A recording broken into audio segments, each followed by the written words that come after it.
Assalamualaikum warahmatullahi wabarakatuh. Seperti biasa bersama saya Rio Habudin di video laporan pembelajaran atau learning journal mata kuliah penulisan berita dan artikel yang diampu oleh Bapak Dr. Adi Kusuma Esikom pada pertemuan ke-13 kemarin hari Rabu tanggal 5 Juni tahun 2024.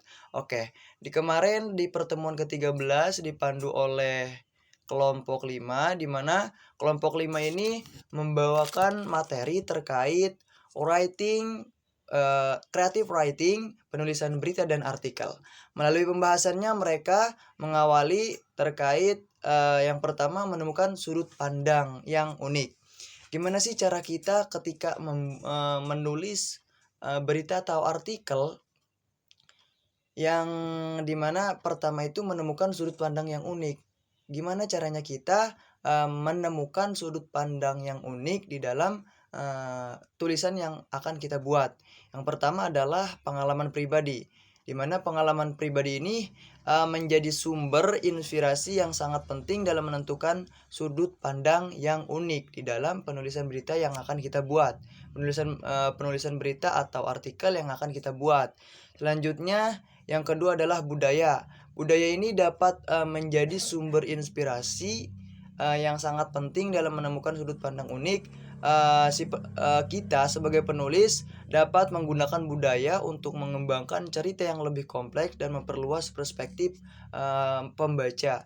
Selanjutnya ada imajinasi. Nah, bagaimana kita berimajinasi agar dapat membuat tulisan berita atau artikel kita semenarik mungkin, seunik mungkin. Selanjutnya terkait menemukan sudut pandang unik, yang keempat adalah membaca. Membaca ini dapat menjadi yang sangat penting untuk inspirasi yang sangat penting dalam menemukan sudut pandang unik, di mana ketika kita membaca banyak buku, alhasil kita ketika membuat berita atau artikel akan mempunyai sudut pandang yang berbeda dari penulis-penulis lain. Seperti halnya ketika kita membaca buku ini dan berbeda pendapat antara si penulis ini, kita bisa menyandingkan kedua pendapat mereka di dalam tulisan berita atau artikel yang kita buat.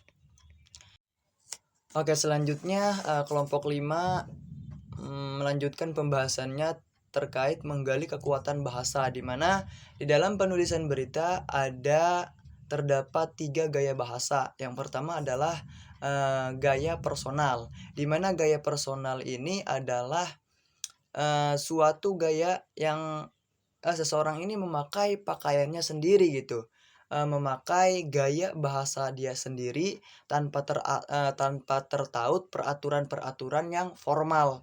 Jadi dia itu menulis berita atau artikel dengan gaya bahasa personal dia sendiri. Terus yang kedua gaya telegrafik. Gaya telegrafik adalah gaya penulisan berita yang meniru gaya bahasa yang biasa dipakai di dalam penulisan telegram, yakni menggunakan ungkapan-ungkapan yang singkat dan tegas. Selanjutnya ada gaya semi formal. Nah, gaya semi formal ini merupakan gaya umumnya digunakan dalam penulisan berita. Gaya ini digunakan apabila gaya personal dan gaya telegrafik dinilai tidak pas untuk digunakan. Dengan menggunakan gaya semi formal ini, tulisan berita akan terasa lincah dan mudah dipahami pembaca. Terus selanjutnya mereka menjelaskan terkait terakhir manfaat menulis kreatif.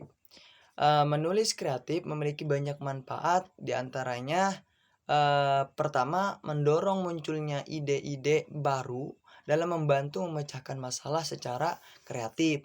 Terus yang kedua meningkatkan keterampilan berpikir kreatif. Jadi tulisan-tulisan kreatif yang dihasilkan oleh kita tentu akan membuat penulis menjadi semakin kreatif karena penulis mencoba untuk menghasilkan ide-ide baru. Selanjutnya yang ketiga meningkatkan kemampuan linguistik. di mana menulis kreatif juga meningkatkan kemampuan linguistik. Kemampuan linguistik berarti kemampuan menggunakan bahasa, kata kalimat paragraf, wacana dengan baik dan benar. Selanjutnya, manfaat daripada manfaat daripada kreatif ini meningkatkan budaya baca. Ketika menulis, kita membutuhkan informasi yang mendukung ide-ide kita. Informasi-informasi tersebut kita temukan melalui proses membaca. Terus yang kelima, mengembangkan diri. Ketika kita sudah menghasilkan karya yang berupa tulisan kreatif, baik karya tersebut dipublikasikan di media massa atau keikutsertaan dalam lomba, hal tersebut akan mengembangkan diri kita. Terus yang keenam, meningkatkan keberanian untuk menghasilkan karya-karya baru. Saat ini banyak orang yang hobi menulis dan membaca untuk membentuk komunitas. Selain itu, banyak yang menulis di blog-blog pribadi, di media sosial. Hal ini dilakukan untuk sekedar menyalurkan hobi ataupun membagikan sesuatu yang bernilai baik bagi orang lain. Jadi, ketika kita menulis berita atau artikel, meningkatkan keberanian kita untuk menghasilkan karya-karya yang mana ketika kita menulis di blog-blog atau media sosial yang dijadikan oleh kita untuk menyalurkan ide-ide tulisan kita, meningkatkan keberanian kita juga menghasilkan karya-karya baru. Terus yang ketujuh, memberikan pencerahan bagi diri sendiri dan orang lain. Kegiatan menulis tidak hanya bermanfaat untuk diri sendiri, akan tetapi juga untuk orang lain sebagai pembaca. Mungkin itu saja yang dapat saya sampaikan di laporan pembelajaran minggu ini. Kurang lebihnya mohon dimaafkan. Wallahul muwaffiq ila aqwamit thoriq. Wassalamualaikum warahmatullahi wabarakatuh.